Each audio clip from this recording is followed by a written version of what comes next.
everyone. I'm Barb Haake, and we're doing a show that I think is going to be very interesting to all of you. And its overall title is Water is Everyone's Business. But to get to that, first of all, we're going to discuss exactly what is a watershed. In the many things that I've been doing with Watershed and talking to, whether it be legislators, the council people, everything, and just citizens and developers, they're still wondering, what is a watershed? So I have two guests with me today. Both of them are watershed districts within the area of our 10-city area here in the upper part of Ramsey County and also the eastern part. First of all, I have Cliff Eichinger. He's the administrator for Ramsey Washington Metro Watershed District. Mm-hmm. And the second guest is Phil Belfiore. He happens to be my administrator for Rice Creek Watershed District. And we're going to show you some of the things that what projects and everything that we've been doing, because we're really about water quality and the quantity of water that is distributed throughout an area. First of all, I'm just going to say overall that a watershed district covers a lot of land, and we're going to show you a map here of the United States of America. And you're going to see the Mississippi River Watershed District. Now this watershed district, you can see how large it is. Going all the way up to upper Mississippi, you go into Montana, you go all the way across to Ohio, and you come out eventually, as we all know, down in New Orleans in the Gulf of Mexico, which has also been called a dead zone. That's all the more reason why we have to be careful on taking care of our water so we get it cleaned up.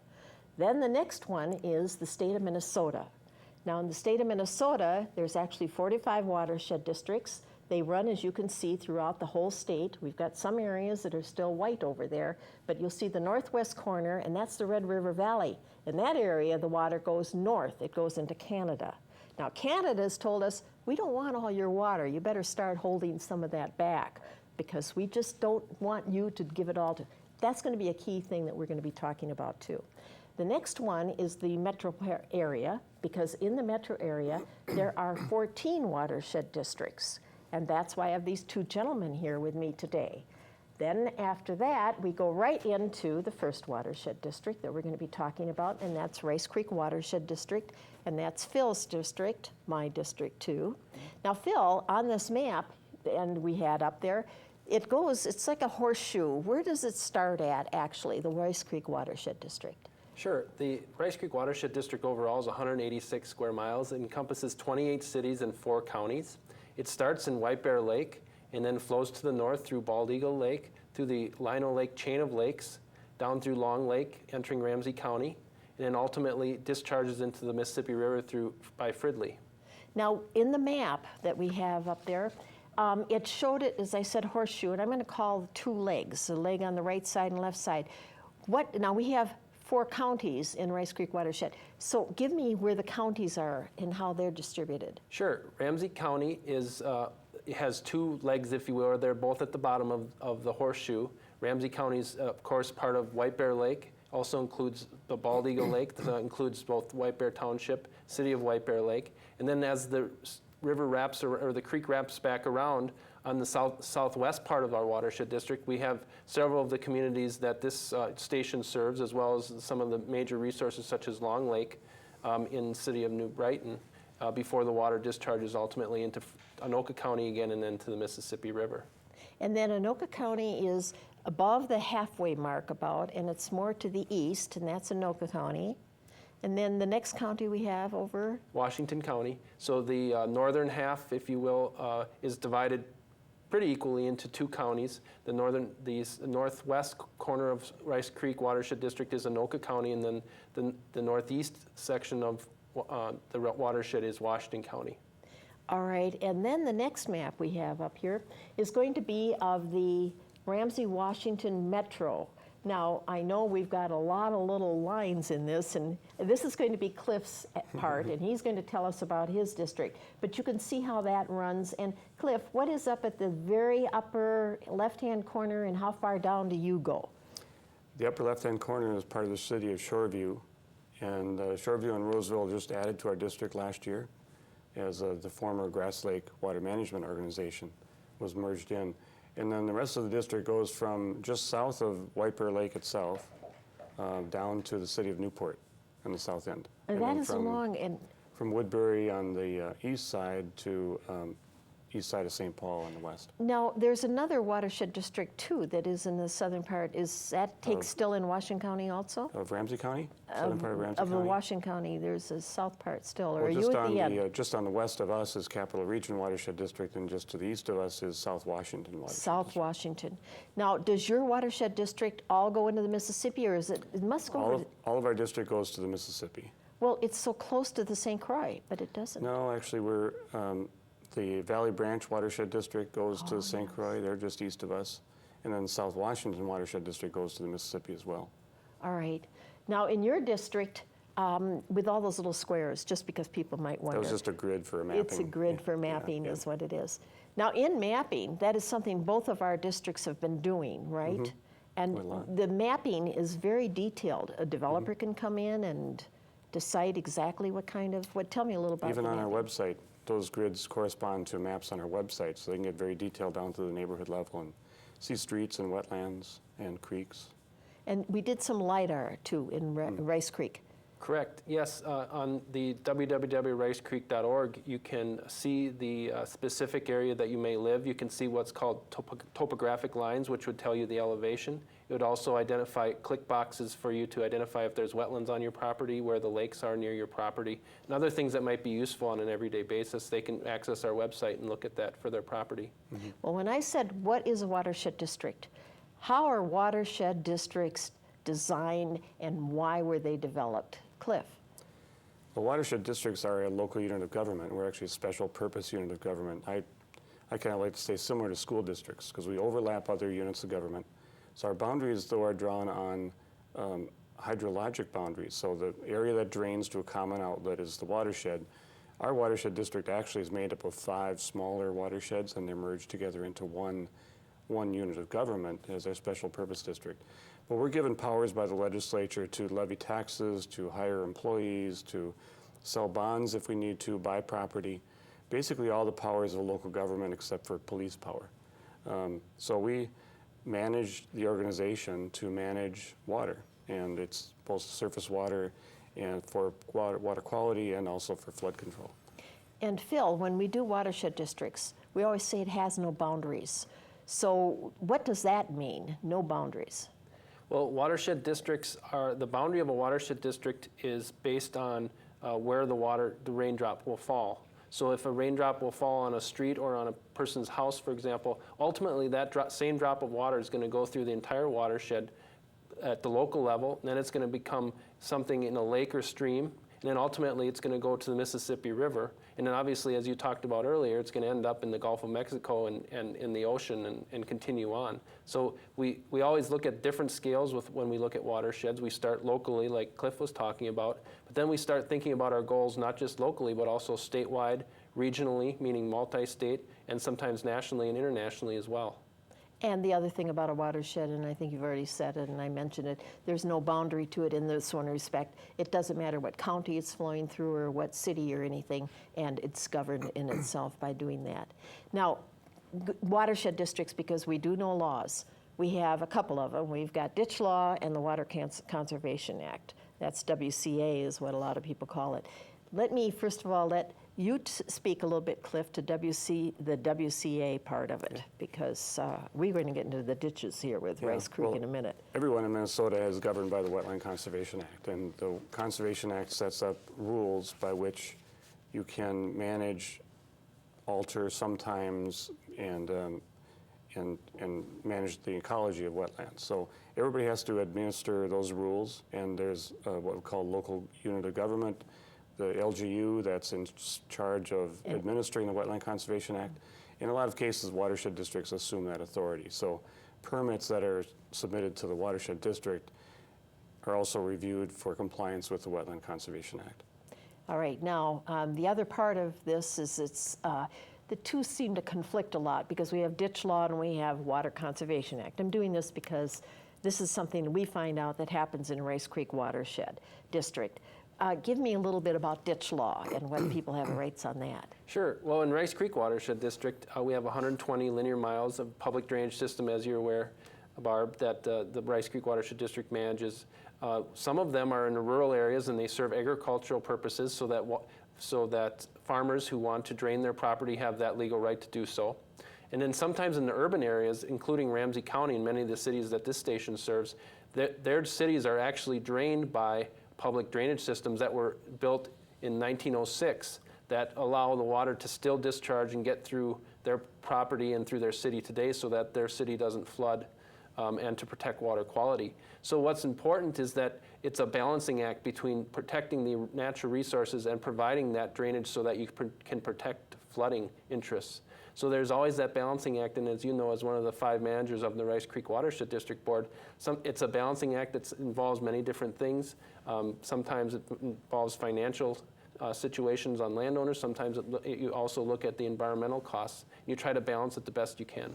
Well, we do have a picture here of a ditch, and right here. Now, tell us where this is, because this is one of our ditches in Rice Creek Watershed District. First of all, people looking at this are going to say, that's pretty green. Do we really want to talk about how come it's so green?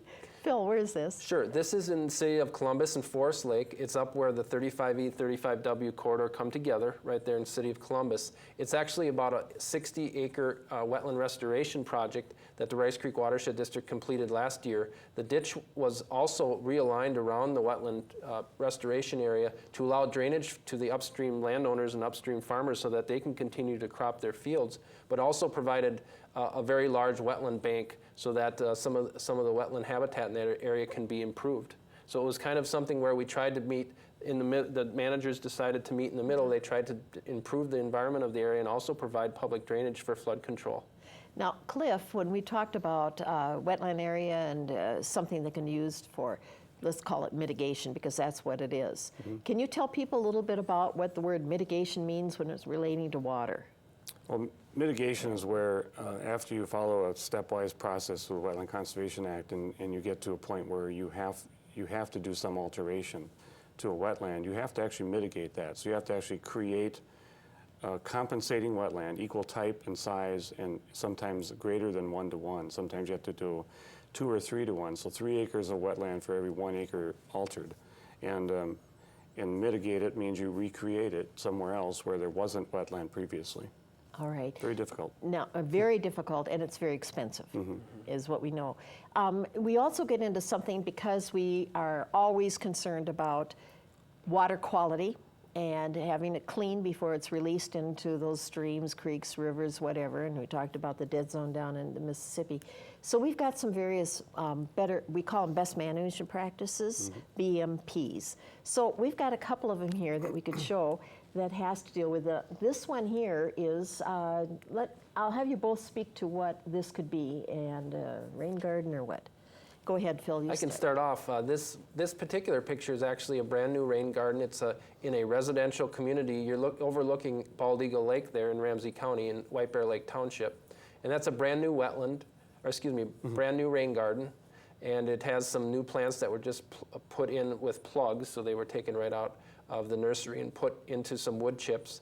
There's sand underneath there so that the water will drain through there quickly. And there's also a drain tile underneath the sand so that in case the water gets too high, it doesn't flood the plants and it will go out, it will be filtered and then out through the storm sewer being treated and the water being cleaned before going into that lake behind there, which is again Bald Eagle Lake.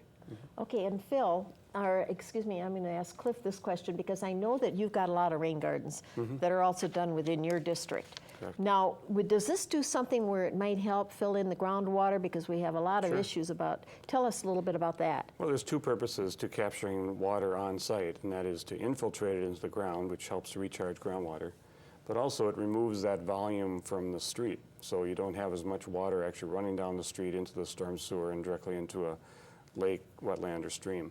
And it cleans it. So it puts it in the ground, removes the nutrients, allows it to infiltrate into groundwater, and then typically that groundwater may come out in a stream, but it's clean. And the type of plantings that are in there, I understand, you want deep roots, Native plants. native plants that we call the native plants. And in both your districts, somebody can call up your district. You've got people that will come out and help with the rain gardens. Is that right too? Correct. Yes, and our websites are excellent tools, as well as the bluethumb.org website has excellent tools for both what type of plants and also if you want to build your own rain garden. For planning the layout. Yep. Okay, now there's another one. Here's this one. Isn't that interesting? This is part of the Maplewood, what we call the Maplewood Living Streets Project. We collaborated with the city of Maplewood to both narrow the streets, which provides for slower traffic and safer pedestrian movements, installation of a sidewalk, and then rain gardens are installed to capture the water coming off the street. So the first inch of runoff from the streets goes into rain gardens. It's infiltrated. Any greater amounts of water are then conveyed down the street like normal into a catch basin and a storm sewer. And in this case, we meandered the sidewalk around the rain gardens to create more of an aesthetic look. And then we added some public art etching into the sidewalk to indicate raindrops. Somebody was calling that a crop circle earlier in the Raindrops. sidewalk. Ripples of the raindrops. Isn't that wonderful? And I see how it had a curb cut, so the water Yes. is directed to go right into there. Comes off the And street. when you said that you had narrowed the streets too, this is a total street reconstruction? Yes, And that was residential. So somebody Correct. put this in their front yard, right? and they did that. Yeah. Okay, I was wondering, how do you encourage people to do that type of thing? Is it hard to do? Good question. Maplewood has actually adopted a living streets policy, so all their residential streets will be constructed this way from now on. We're trying to get more cities to do that as well. Narrowing the street also reduces the impervious area, so it went from 32 feet of asphalt down to 24 feet of asphalt. So right away, we're reducing the runoff by 25%. Yes. Well, I think the next one we've got here is a picture that might come up. This one, is this just a area that was a wetland redone, or what is this, Phil? Yes, this is a wetland restoration. So this was an area that was previously ditched. There was a ditch running through the middle of it. So what happened is the Watershed District decided to route the ditch around the wetland to protect the wetland. We put a little structure in front of the ditch in part of it so that we block some water out so that there's additional water to put into the plants of the wetland. And then we also conducted a burn on the wetland so that some of the exotic species, meaning the species that shouldn't be there, have invaded the wetland, would be burned off, and so some of the native habitat of the wetland could be brought forward. So this is an example of what happens when you are restoring a wetland and has various plant species that are more conducive with what you like to see in a wetland around here. I noticed those are yellow flowers, which I would call like Susan's, and I'm sitting here and looking at this picture, this pot that we have right here, that looks like, did you pick these and bring them for this show? No, I didn't, but they look very nice. They certainly do. Yeah. This is something that's called a remandering of Rice Creek, and as it goes through the Shoreview area, and we have a very nice Rice Creek Park that's in there. And boy, that really turns out nice in that picture. Tell me a little bit about what all these oxbows or these little curly things are on this creek. Sure, Barb. The former TCAP property in Arden Hills is currently being managed by Ramsey County Parks Department. And one of the things that we've been working with the Parks Department and some of our other partners on is called a creek restoration project. And really what you see on the page there is something where that's what the creek used to look like before development occurred. They're called natural oxbows, and what they are is a way that slows down the water so that the sediment can come out of the water before it goes downstream into the lakes. And in this case, if we can filter out the water, that's less polluted sediment that will go into Long Lake. And so this is something that's also very natural to the habitat. It helps with fisheries. You get more fish in those areas, as well as some of the other bugs and things that the fish eat come back. And so that's something we've done north of County Road I, just north of the former TCAP property, and now we're putting in a competitive grant application to try to complete an additional restoration on the former TCAP property that's currently managed by Ramsey County Parks. Well, and you know, when we saw the oxbows and how they go off, and it's a way of trying to slow sediment down. So is that something that would have to be dredged in the future? It shouldn't be dredged because of the natural way that creek wants to behave. We're trying to bring the creek back to the way it used to behave before development occurred. So that water is going to naturally deposit the sediment in the right parts of the turning of the new creek, so that you don't have to maintain it like you would a stormwater pond, because it's going to deposit it in a more natural way. Okay, now all of these things that anybody's watching here that we're talking about, this is what does a watershed district do? What is a watershed district? These are some of the things that they do. And I'll tell you, I think watershed districts are invaluable. It's something that, as far as I'm concerned, should be throughout the state. Remember the picture we showed with all the white areas?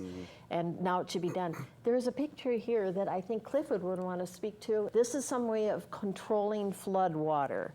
And I think we all have done this in our watershed districts. Sorry, but I'm going to have to go back to Phil on this one. Sure. This is an example of what we call a weir, and really what this is engineers design this when they want to hold back water. Oftentimes when they feel like there's a flood issue downstream, they put structures like this in to try to hold back the water a little bit, so as the water rises on the right-hand side of the screen, it'll hold it back a little bit and slow down the water so that the flood downstream may be prevented. Now this one is done, this is called the County Road E2 project. Yes. And everybody that drives down 35W and you're heading, well, I should say up 35W and you're going towards 694, if you look off to your right on the east, this is an area that's by Mounds View Schools. And this is an area that we had something that was sort of a weird situation before, a weird, W-E-I-R situation, and that had some way or another had fallen, and this is a new one that we had put in here. The next one is the one that I did want to have, I think, talking about Cliff. This is one, Cliff, you've got to talk about this Maplewood Mall project. How long? This is This is a big project. Yes, it is. This has been going on for about 5 years. We worked with the owners of Maplewood Mall to retrofit their 35-acre parking lot with a combination of best management practices, mostly tree trenches, which are trenches underground, which are filled with granite rock, and trees are planted in them, but parking can be put back on top again. So we're able, now tree trenches intercept the flow coming across the parking lot. And there's about a mile of tree trenches throughout the parking area. And if people go out there, they'll see these trees planted every so often, and underneath those trees are these trenches. And they're all connected with each other, and then ultimately if they fill up, the water goes out the normal storm sewer. But also here, there's rain gardens spread throughout the parking lot and around the entrance here, you see in the picture. And then we also put in a cistern to capture part of the roof runoff, only a small part.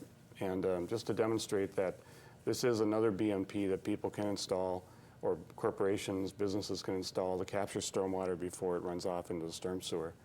And we expanded the plaza here. There's a number of interpretive educational signage pieces there that people can watch and look at the rain gardens and pump handles to make water come out of the cistern and turn wheels and make sound.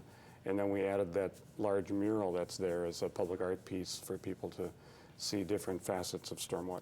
Now, if a person were going to the Maplewood Mall, where is this doorway? This is right next to the Barnes & Noble store on the east side of the mall. On the east side of the mall. Yeah. I know that we, with Rice Creek, came over and took a tour of what this has been done and how this turned out. It is absolutely beautiful. It's very nicely done. Maybe you could elaborate a little bit. You've got your own watershed office that is off on Little Canada Road, and you have also done everything there. It's all green. Tell us what you've done there.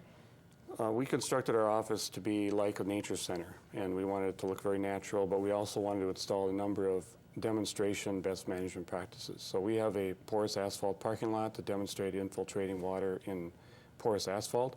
So that goes down through the pavement into a storage layer and then infiltrates in the ground.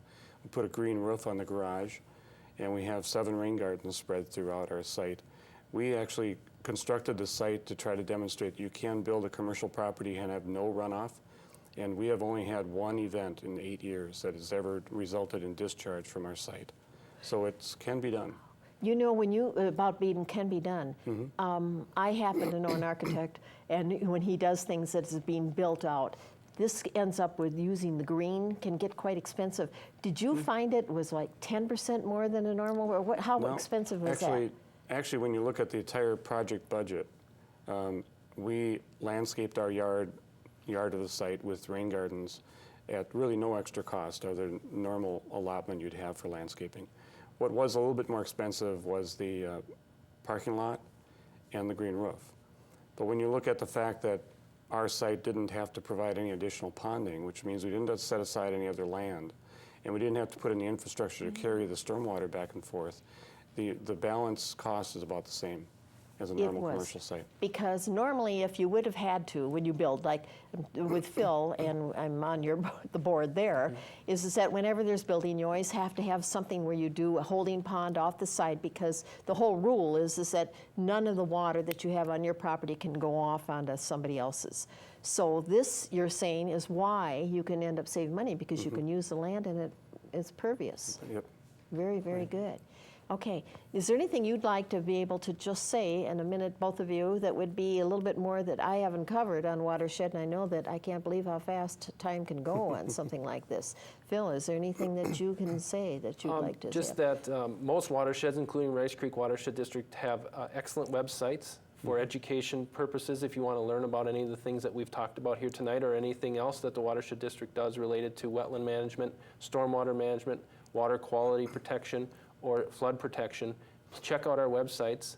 And we have great links and great educational documents that you can print out and read, or send to other people if they're interested.